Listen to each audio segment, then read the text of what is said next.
Hai semuanya, bantu support kami ya dengan cara like, share, and subscribe.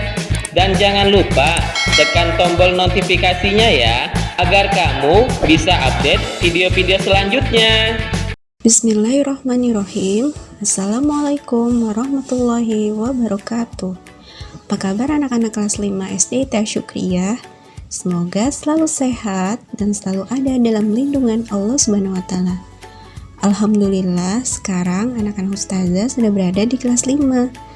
Dalam pembelajaran bahasa Indonesia di kelas 5, kalian akan ditemani oleh Ustazah Yati untuk kelas 5A dan 5B, Ustazah Imas untuk kelas 5C dan 5D, serta Ustazah Yusi untuk kelas 5E dan 5F.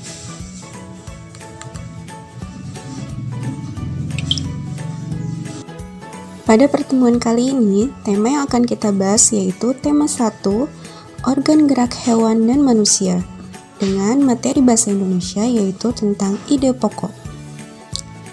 Sebelum memulai pembelajaran hari ini, mari kita berdoa terlebih dahulu agar kegiatan kita mendapatkan keberkahan dari Allah Subhanahu wa taala dan juga dimudahkan dalam memahami setiap ilmu yang diberikan.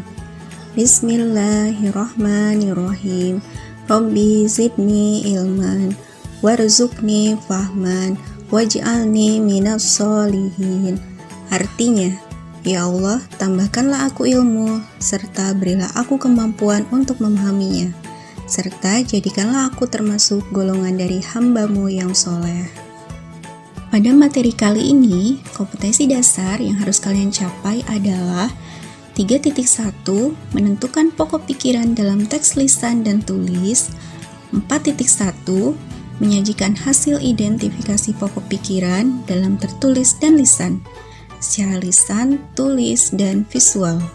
Berkaitan dengan tema yang kita pelajari hari ini, Allah Subhanahu wa taala berfirman, A'udzubillahi minasyaitonirrajim. Bismillahirrahmanirrahim.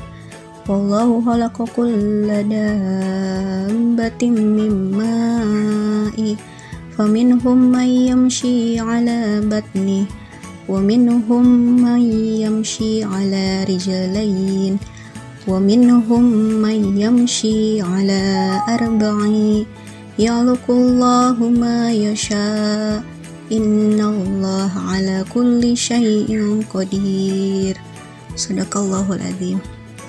Artinya, dan Allah telah menciptakan semua jenis hewan dari air, maka sebagian ada yang berjalan di atas perutnya, dan sebagian berjalan dengan 2 kaki, sedang sebagian yang lain berjalan dengan 4 kaki. Allah menciptakan apa yang Dia kehendaki. Sungguh, Allah Maha Kuasa atas segala sesuatu. Quran Surat An-Nur ayat 45. Maha benar Allah dengan segala firman-Nya. Anak-anak solih dan solihah, tentu kalian sering membaca buku bukan? Mulai dari buku pelajaran, buku cerita, ataupun majalah. Berbagai macam informasi dapat kita peroleh dari berbagai teks yang ada dalam buku-buku tersebut. Dari banyaknya informasi yang diperoleh, tentu saja kita akan menemukan informasi utama dari teks yang kita baca dalam buku. Informasi utama dalam teks disampaikan dalam sebuah ide pokok.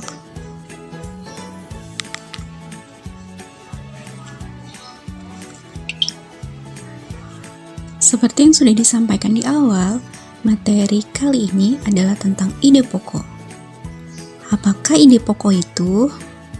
Ya, ide pokok adalah ide atau gagasan yang menjadi dasar atau pokok pengembangan sebuah paragraf. Ide pokok sering juga disebut gagasan utama, gagasan pokok, atau pokok pikiran. Ide pokok disajikan dalam bentuk kalimat utama. Kalimat utama memuat ide pokok dapat berada di awal, di tengah, di akhir, atau di awal dan di akhir paragraf. Nah, sekarang sudah tahu ya apa itu ide pokok? Berikut ini adalah cara mudah menentukan ide pokok. Yang pertama, membaca teks terlebih dahulu dengan saksama. Yang kedua, menentukan kalimat yang menjadi topik pembahasan teks atau kalimat utama. Dan yang ketiga adalah menentukan ide pokok paragraf atau teks. Dalam satu paragraf terdapat kalimat utama dan kalimat penjelas. Untuk kalimat utama sudah dijelaskan di awal ya. Nah, sedangkan untuk kalimat penjelas adalah sebagai penjelasan atau pengembangan dari kalimat utama dalam sebuah paragraf. Untuk dapat membedakan kalimat utama dan kalimat penjelas dalam suatu paragraf, mari kita simak ciri-ciri kalimat utama dan ciri-ciri kalimat penjelas. Yang pertama, ciri-ciri kalimat utama yaitu kalimat utama dapat berdiri sendiri dan memiliki arti yang luas. Kalimat utama berisi suatu permasalahan yang dapat dikembangkan lebih rinci lagi. Kalimat utama merupakan pernyataan yang bersifat umum dan dapat dikembangkan lagi. Sedangkan untuk kalimat penjelas, ciri-cirinya yaitu kalimat penjelas merupakan pendukung kalimat utama. Kalimat penjelas menjelaskan topik, dan kalimat penjelas membutuhkan kata penghubung seperti kata bahkan, misalnya, contohnya, dan sebagainya agar tercapai keterkaitan kalimat. Sekarang, untuk berlatih menentukan ide pokok, kalimat utama, dan kalimat penjelas, mari kita simak teks berikut ini. Gerak ikan yang unik. Apakah kamu tahu bahwa ikan dapat bergerak karena memanfaatkan bentuk tubuhnya yang unik? Ikan memiliki susunan otot dan tulang belakang yang fleksibel untuk menggerakkan ekornya di dalam air. Ia memiliki gelembung renang dalam tubuhnya yang berfungsi untuk mengatur gerak naik turun. Sebagian besar ikan menggunakan gerak tubuh ke kanan dan ke kiri bersama dengan sirip ekornya sehingga menghasilkan gaya dorong ke depan. Ada juga ikan yang bergerak dengan sirip samping dan sirip tengah. Ikan yang demikian cocok hidup di terumbu karang. Jenis ikan ini tidak dapat berenang secepat ikan yang menggunakan tubuh dan sirip ekornya. Sumber buku paket CSIT Jilid 5A. Setelah kita membaca dengan sama teks tersebut, dapat ditemukan kalimat utama berada di awal paragraf, yaitu pada kalimat apakah kamu tahu bahwa ikan dapat bergerak karena memanfaatkan bentuk tubuhnya yang unik?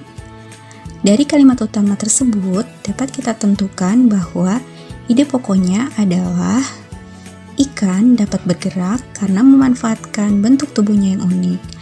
Mengapa kalimat tersebut menjadi kalimat utama? Karena kalimat tersebut merupakan inti dari paragraf yang sudah kita baca. Selain dari kalimat utama yang sudah kita tentukan pada paragraf tersebut, kalimat yang lainnya merupakan kalimat penjelas atau pendukung dari paragraf tersebut. Contoh kalimat penjelas pada paragraf pertama yaitu ikan memiliki susunan otot dan tulang belakang yang fleksibel untuk menggerakkan ekornya di dalam air. Selanjutnya kita simak paragraf kedua. Ada juga ikan yang bergerak dengan sirip samping dan sirip tengah. Ikan yang demikian cocok hidup di terumbu karang. Jenis ikan ini tidak dapat berenang secepat ikan yang menggunakan tubuh dan sirip ekornya. Nah, pada paragraf kedua ini, kalimat utamanya juga berada di awal kalimat, yaitu pada kalimat ada juga ikan yang bergerak dengan sirip samping dan sirip tengah. Dan ide pokoknya sama seperti kalimat utamanya, yaitu ada juga ikan yang bergerak dengan sirip samping dan sirip tengah. Apabila kita perhatikan mengapa ide pokoknya berada di awal kalimat, karena kalimat-kalimat selanjutnya mengacu pada kalimat tersebut. Nah, karena kita sudah menemukan kalimat utamanya berada di awal, maka kalimat selain kalimat yang sudah tadi kita sebutkan berarti termasuk ke dalam kalimat penjelas. Contohnya, kalimat ikan yang demikian cocok hidup di terumbu karang itu merupakan contoh kalimat penjelas paragraf kedua. Alhamdulillah, pembelajaran kali ini tentang ide pokok Ustazah cukupkan sampai di sini dulu. Bagaimana? Mudah bukan materi tentang ide pokok? Apabila kalian ingin semakin paham, silahkan mengulang kembali video pembelajaran ini ya. Insya Allah kita bertemu lagi di pembelajaran selanjutnya. Tetap semangat dalam belajar dan terima kasih atas perhatiannya. Ustazah akhiri, wassalamualaikum warahmatullahi wabarakatuh.